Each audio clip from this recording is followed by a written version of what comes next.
Right now, somewhere, someone is standing under running water, thinking about absolutely nothing important, and their brain just handed them the answer to a problem they'd been fighting for hours. Not a vague hunch, the actual answer, fully formed, arriving with a clarity that never once showed up while they were staring directly at the problem, trying their hardest to solve it.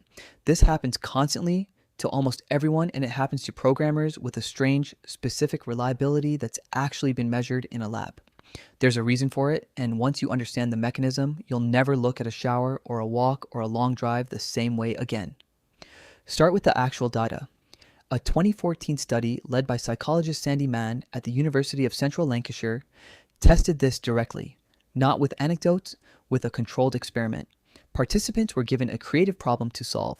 One group worked on it continuously, straight through, no interruption. A second group was given a boring, low effort task first, something close to mind numbing, before returning to the same problem. The bored group performed significantly better on the creative task afterward than the group that pushed through without a break. Boredom wasn't wasted time sitting between the real work. It was quietly doing the real work. Here's why a shower specifically outperforms almost every other kind of break available to you during a normal day. Researchers studying attention have identified something called the default mode network, a set of brain regions that switches on specifically when you're not focused on any external task and stays suppressed the entire time you are. Most modern breaks don't actually trigger it.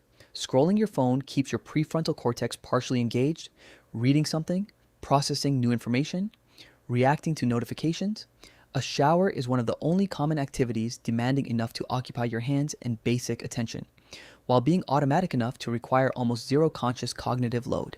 You can't check Slack in the shower, you can't read documentation, there's no external stimulus competing for the exact brain region you need to quiet down, which means the default mode network gets an unusually clean, uninterrupted runway to activate, something it almost never gets during a day full of screens. This connects to the mechanism behind incubation and insight problem solving generally. When your conscious, effortful attention finally steps aside, your brain doesn't stop working on the problem. It switches strategies entirely, from a narrow, step-by-step search that checks obvious possibilities in order to a diffuse, associative process that searches for distant, non-obvious connections instead. That associative search has actually been running the whole time you were stuck at your desk, quietly, underneath conscious awareness, competing for resources with the effortful mode that was hogging your attention. The shower doesn't create the insight out of nowhere. It just finally gives a process that was already running a clear channel to surface what it had already found. There's a specific detail from dopamine research worth adding here because it explains why a shower isn't just quiet, it's actively productive in a way silence alone wouldn't be. Neuroscientist Alice Flaherty's research on creativity found that dopamine levels elevated during pleasant, low-effort activities correlate directly with divergent thinking, the specific cognitive mode responsible for generating novel, unexpected connections between ideas that don't normally sit near each other. A shower is warm, physically comfortable, mildly pleasurable, conditions that measurably raise dopamine compared to sitting stressed at a desk staring at a red error message.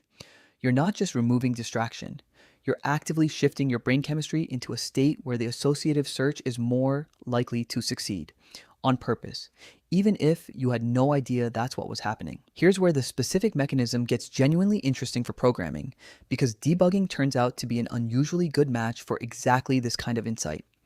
Most bugs, at first glance, look like they should be solvable through careful, methodical checking, line by line, exactly the narrow focus mode your prefrontal cortex defaults to when you first sit down.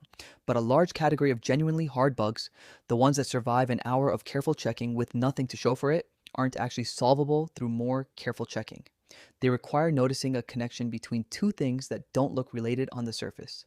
A state variable somewhere completely different than the file you're staring at. An assumption you made 3 hours ago that quietly turned out to be wrong. That kind of connection is exactly what the diffuse, associative mode is built to find, and exactly what the narrow, effortful mode structurally cannot find, no matter how long you sit there forcing it. This is where a real trap shows up, because it explains why deliberately trying to force a shower insight almost never works the way people hope. Researchers studying incubation have found something counterintuitive and worth sitting with. Insight only reliably follows a break when genuine, effortful engagement happened first. Step into the shower having barely touched the problem.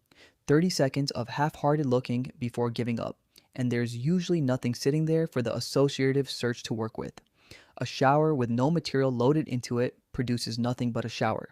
The frustrating, honest hour spent actually wrestling with the bug isn't wasted time sitting before the real breakthrough. It's the exact material the shower later searches through. Timing matters more here than most people assume. A study on incubation intervals found that breakthroughs are most likely after a period of genuine, focused struggle, sitting between two failure modes. Give up too early, before you've really engaged, and there's nothing loaded for the unconscious search to process. Push through too long, well past the point of productive effort, and something else starts working against you.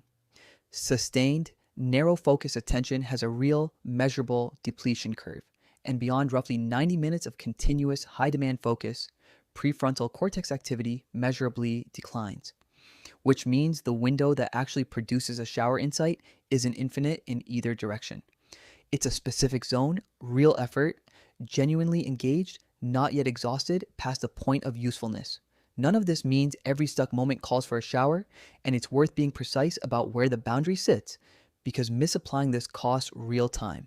Incubation works specifically on problems that require a novel, associative connection, something not sitting anywhere in your obvious checklist. It works far less reliably on problems that are simply missing information, a typo you haven't spotted yet, a config value you haven't checked, a dependency you forgot to install. Those bugs benefit from continued, deliberate, effortful searching because there's no hidden connection to find, just a fact you haven't yet located. Walking away from that kind of bug doesn't trigger incubation. It just delays a straightforward fix that careful checking would have found in minutes. There's a broader pattern underneath all of this worth naming directly, because it applies well beyond just bugs. Every hard problem you'll ever face, technical or otherwise, seems to draw on two genuinely different cognitive systems. One narrow, deliberate, conscious, excellent at verifying and executing a known path. One diffuse, associative, largely unconscious, excellent at finding a path that doesn't exist yet. Most people, most of the time, only ever deliberately use the first one because it's the one that feels like actual work, the one you can point to and say, I was trying. The second one runs constantly in the background, regardless of whether you're paying attention to it, but it only gets a clear channel to communicate when the first one steps out of the way completely, not partially, not while scrolling a phone, actually out of the way. The shower, the walk, the long drive on a familiar road, none of these are breaks from thinking, in the way that phrase usually gets used.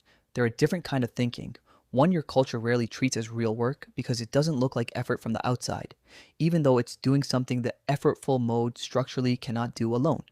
The next time you're genuinely stuck, after real, honest effort, not 30 seconds of glancing at the problem, stepping away isn't procrastination and it isn't giving up.